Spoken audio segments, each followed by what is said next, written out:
the drone strikes also dipped. We had 7 drone strikes in the year the month.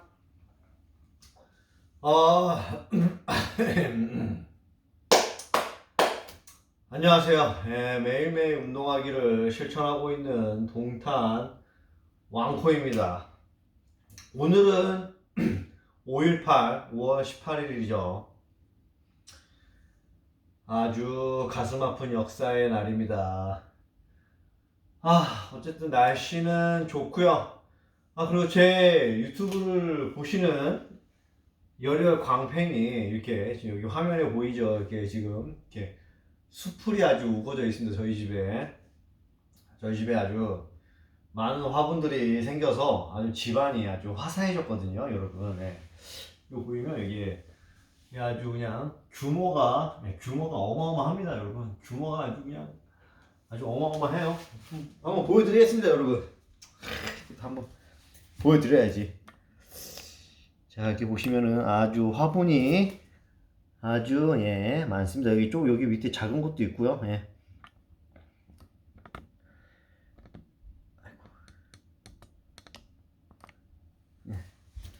그렇네요. 아이고야.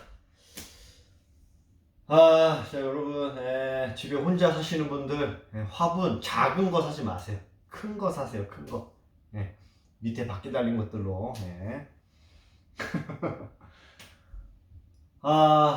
네, 그렇습니다. 날씨가 좋아서 창문을 열고 아이들에게 햇빛을 주고 있는데, 이거 좀 죽어가는데, 이거? 하나는 지금 부러졌어요. 네, 그렇습니다. 그렇고요. 운동하도록 하겠습니다.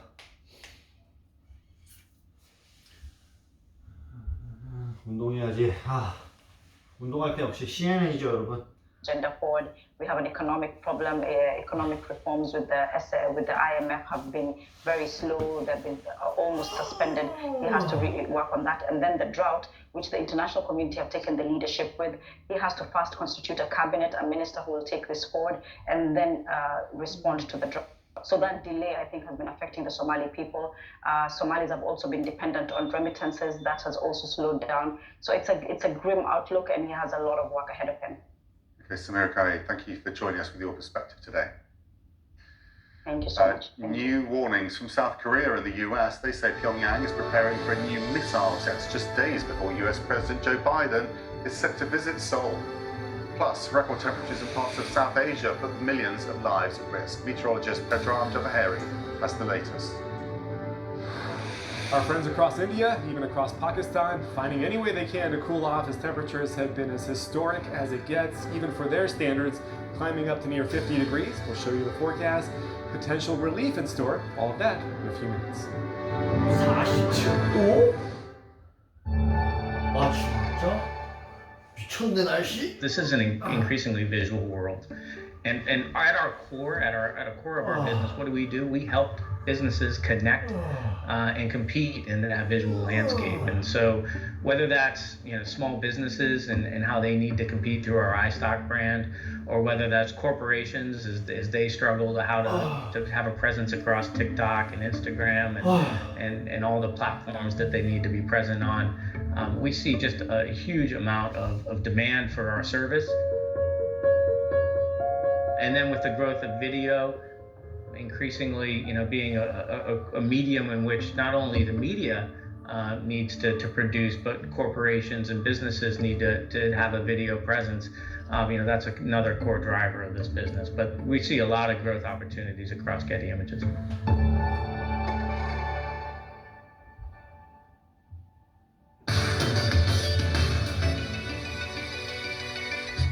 The Paul Newman Rolex Daytona is a specific variant on Rolex's very well-known Daytona wristwatch chronograph. It has a unique dial that's immediately recognizable. There was a particular group that came to be called Paul Newman Daytonas because he was one of the owners. It was not particularly popular in the first years that it was out. In fact, it was very unpopular. And it was really a long, slow burn over a period of several decades that saw it rise increasingly in popularity. Prices started to go up, they started to double and then triple and then quadruple and quintuple. And of course, you can't have a more Paul Newman Daytona than the Daytona that was actually owned by Paul Newman. So that watch came up for auction last year and was auctioned for a little over $17 million, which is an absolutely absurd price to pay for a wristwatch that was pretty unpopular when it first hit the market, but through a series of unusual and unlikely events, they've become the most collectible wristwatches of all time.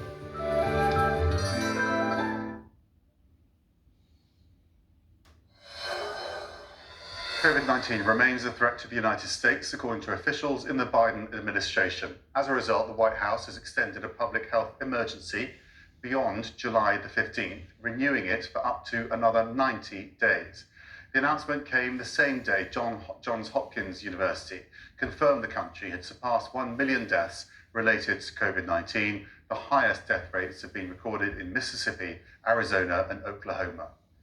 Meanwhile, Beijing continues to tighten COVID restrictions. You can see a mass disinfection of the city taking place here. Beijing is also cracking down on anyone wishing to enter residential compounds. Everyone from delivery people to cleaning staff must present a negative COVID test from the last 2 days to gain entry. Right now, there are at least 17 high-risk residential areas within the Chinese capital.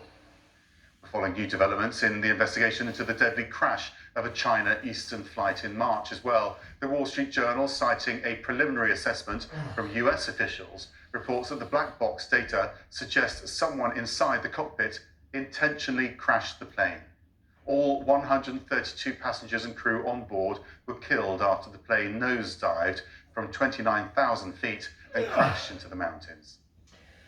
CNN's Stephen Jiang is following the latest developments and joins us now from Beijing. This is horrible news for anyone to hear, let alone the families. That's right, Max. What's interesting is even before this Wall Street Journal article was published, there have been a lot of speculations on Chinese internet that this crash was caused by pilot suicide, because many experts had pointed out a mature aircraft type like the Boeing 737-800 simply doesn't just fall from the sky.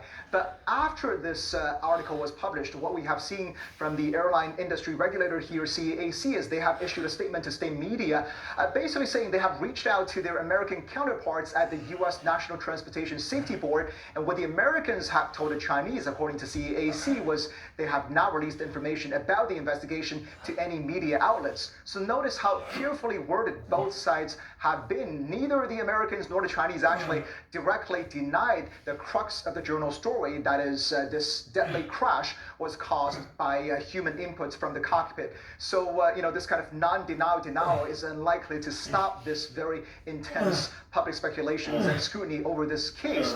But experts and observers have also pointed out that there have been suggestions or hints the authorities here may be concerned about, if not aware of, the human factors involved in this crash, because on April 6th, just a few weeks after this crash, they held a nationwide meeting with the civil aviation minister, actually urging officials across the country to pay particular attention to pilots' state of mind, and saying all frontline employees, but especially pilots, have to be physically and mentally fit to fly to ensure the entire industry's safety. And another sign that this crash was unlikely caused by mechanical or technical failure was that this aircraft type, Boeing 737-800, continues to be operated by all Chinese airlines, including China Eastern. Even after a brief suspension period, that airline itself has resumed flying this very popular aircraft. Max. So when do we think we're going to get the conclusive results of the investigation, the official investigation? That is indeed $1 million question. Officials here and state media have been hinting this process usually could take up to 2 years. So obviously, there are still a lot of questions about which person in the cockpit actually did what the Wall Street Journal article says happened, because we know there are 3 pilots actually inside the cockpit on this flight, including a trainee. Max. Okay, Stephen Jiang in Beijing. Thank you. South Korea warns a new intercontinental ballistic missile test from North Korea could be imminent. This echoes a similar assessment from the US, with one official telling CNN that Pyongyang may test a new missile within the coming days ahead of US President Joe Biden's visit to the region later this week. CNN's Blake Essig is following this from Tokyo. We're always trying to understand the messaging from these tests. Yeah, Max, obviously a lot of tests so far this year, a couple failures, which is likely why we are still going to continue to see more tests into the future, and perhaps the imminent weapons test that could be taking place here in the next several days could be used to distract North Korea's domestic audience from the serious COVID-related health crisis unfolding, but more likely it's to send a message to President Biden that North Korea's missile program remains on schedule regardless of outside circumstances. According to a U.S. official who spoke with CNN's Barbara Starr, North Korea appears to be preparing for a possible ICBM test within the next 48 to 96 hours, just as President Biden is set to visit South Korea and Japan on his first trip to Asia as president. Now, the suggestion from this U.S. official of a possible weapons test comes from somebody who's familiar with the latest intelligence assessment and is based on satellite observations of a launch site near Pyongyang. To this point, the Biden administration has taken a more muted approach in dealing with North Korea compared to the previous administration. The Biden administration has made it known that they are all in for dialogue and engagement, but will not drop sanctions as a price to sit down with North Korea, while North Korea also wants the dialogue to take place, but is adamant that the Biden administration first display goodwill by dropping sanctions.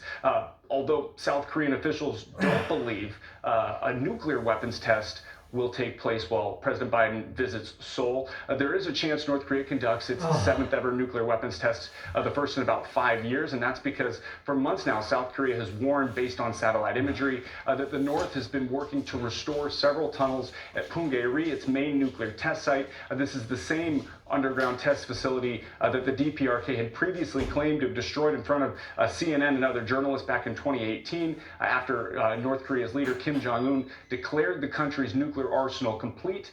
The next time a weapons test does take place, Max, it will be North Korea's 16th weapons test so far this year. It feels like it's ramping up. Blake Essig in Tokyo, thank you very much. Temperatures in parts of southern Asia have hit record levels in the past few days, part of a brutal heat wave sweeping that whole region. Meteorologist Pedram Javaheri has more on the very severe weather there. Yes, good morning, Max. You know, the excessive heat across portions of Pakistan into India, as remarkable as it gets, even for their standards. Look at Jacobabad on Sunday, coming in with a high temperature of 51 degrees Celsius, about 122 Fahrenheit if you're in tune with that scale. But notice 15 of the days for the month of May, out of a possible 17, have exceeded or reached 45 degrees. The average is 44 for this time of year, and the remarkable heat continues into Tuesday. You'll notice highs climbed up into the middle and upper 40s across the region, and this sort of a trend in Karachi. Folks just trying to find any way they can to stay cool. You know, the pre-monsoonal moisture eventually will get here, and temps at that point will begin to cool off, but our friends in Delhi dealing with much the same. We expect it to be hot this time of year, but 14 days above 40 degrees into the month of May is pretty impressive. 19 days in the month of April, we saw temperatures exceed 40 degrees, and climatologically, May is the warmest time of year. It averages about 40 degrees, but when you look at that number of reaching it 14 times already out of a possible 17 days is what's most remarkable. Delhi, how about we climb back up even warmer than where it's been, climbing up to 44 degrees each of the next couple of days. Finally, into the weekend, we see some more cloud cover and a little relief here as temps drop back down into the upper 30s. Now, going into the monsoons, typically the month of June into July, that's when the heavy rainfall really begins working its way into this region. And climatologically, it is the latter portion of May, so just about 10 or so days away here as we usher in the month of June. The state of Kerala gets into the monsoonal moisture, and rains finally begin bringing some relief here. Max?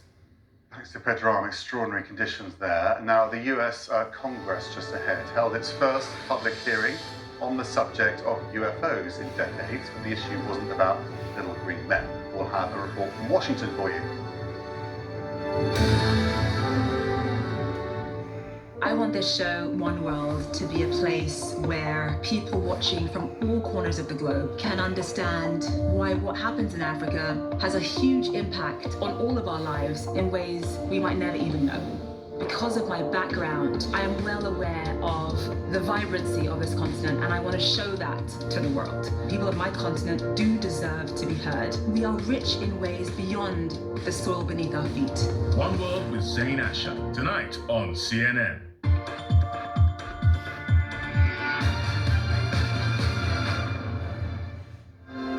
Free Strands Global Foundation is a nonprofit that has been combating human trafficking for the last 12 years, focused in on 3 areas: prevention education, prevention through employment, and prevention through engagement. So we have a few initiatives that directly look at the root causes. One is prevention education, so that teachers can identify exploitation and trafficking, as well as be trauma-informed, and students in kindergarten all the way through 12th grade can be educated. When the pandemic hit, our prevention education program, Protect, we had to do a pivot. The kids no longer were in classrooms, teachers were no longer in classrooms teaching. They had to make adjustments to be able to actually reach the kids online, which meant that they were looking in a different way with different eyes at their students as their students were learning this curriculum. We had to make sure that teachers still could identify any exploitation or abuse that was happening. Our second program is called the Employ Plus Empower program, and this is our prevention through employment. We want to make sure that survivors aren't re-exploited and that they have a sustainable job, that they are financially secure, and that they can thrive. Survivor voices are incredibly important in this movement, and I believe strongly that when we listen to survivors, we actually will create prevention programs and initiatives that do exactly what we need to do to prevent this crime.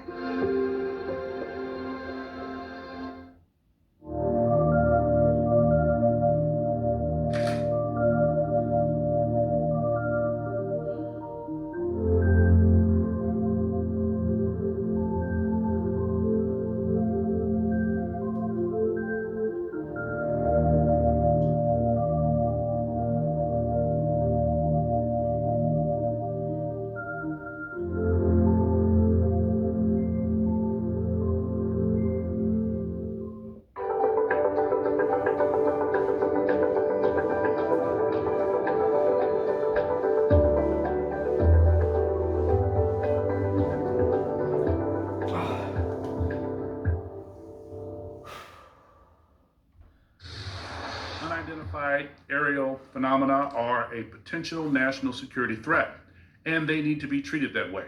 For too long, the stigma associated with UAPs has gotten in the way of good intelligence analysis.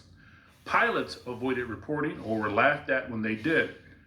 DoD officials relegated the issue to the back room or swept it under the rug entirely, fearful of a skeptical national security community. Today, we know better. That was US Congressman Andre Carson speaking in blunt terms about a subject that many consider to be a conspiracy theory or a myth. Congress held its first public hearing on the subject of UFOs in decades. Despite the attention-grabbing subject, the purpose of the hearing wasn't about little green men. Here's Kristen Fisher with her report. Well, we didn't get any of the big existential questions answered at today's hearing, but the Deputy Director of Naval Intelligence, Scott Bray, did confirm the authenticity of 2 videos that have been floating around the internet for quite some time. It shows some close encounters between Navy pilots and what the Pentagon describes as UAPs, or unidentified aerial phenomena. Here's one of those videos. What you see here is aircraft that is operating in a U.S. Navy training range that has observed a spherical object in that area, and as they fly by it, they take a video. And is this one of the phenomena that we can't explain? I do not have an explanation for what this specific object is.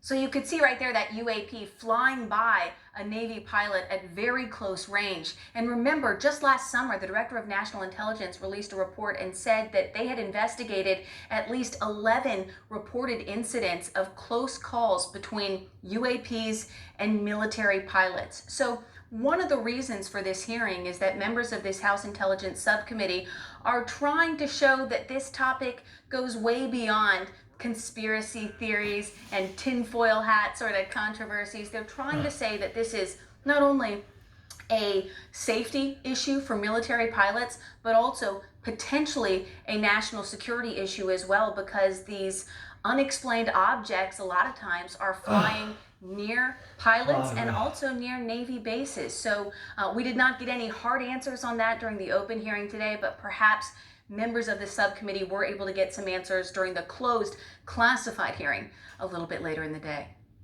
Kristen Fisher, CNN, Washington. The NBA Eastern Conference Finals kicked off in Miami on Tuesday with a victory in the series opener for the Heat. Jimmy Butler had a dominant performance. He led Miami with 41 points, 9 rebounds, 5 assists, and 4 steals. The Heat topped the Boston Celtics 118-107, Game 2, Thursday night, again in Miami. But before that, on Wednesday night, the Golden State Warriors will take on the Dallas Mavericks in Game 1 of the Western Conference Finals. Disney and Marvel Studios has an upcoming TV show. On Tuesday, studio president Kevin Feige revealed the debut of fan favorite comic character She-Hulk. Take a look. Oh, Bruce, kind of feels like if I don't transform, I'm gonna die. Yes! No! The show is a departure from Marvel's blockbuster explosion-filled outings, instead previewing a smaller scale adventure.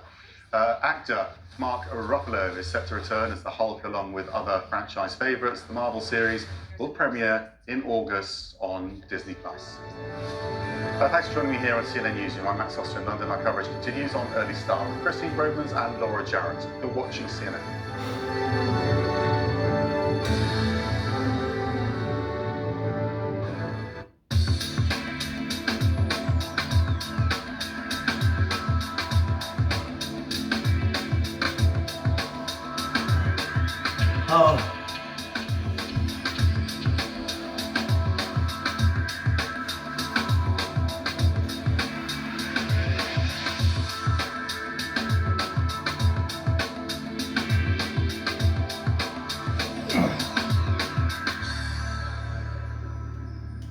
On this month's Living Golf, Southeast Asia bets big on golf as international tourism bounces back. Tour the new courses springing up along Vietnam's coastline. Meet a young Thai player who has just made history. I think the thing with Thai golfers is that we're very fortunate. And see what else the region has to offer. The speed at which golf is developing in this country is phenomenal. Join me, Shane O'Donoghue, for this month's Living Golf.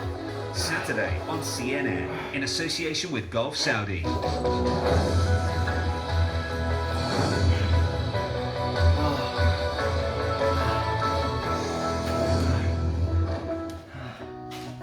Oh gosh.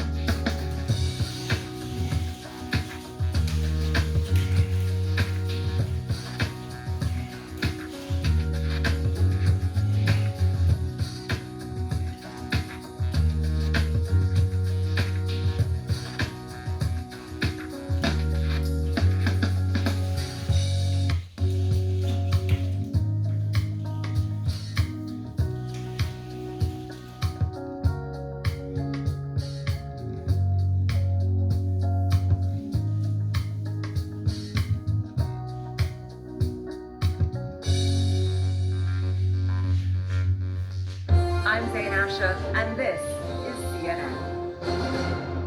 Berman, Brianna is off. Chief White House correspondent Caitlin Collins with me for a dramatic morning.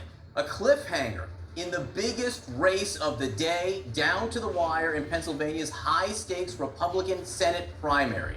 A razor-thin margin separating Trump-backed TV doctor Mehmet Oz and former hedge fund CEO David McCormick. Their positions on the leaderboard changing by the minute with thousands of votes still left to be counted. As of this moment, it does look like this race will trigger an automatic recount.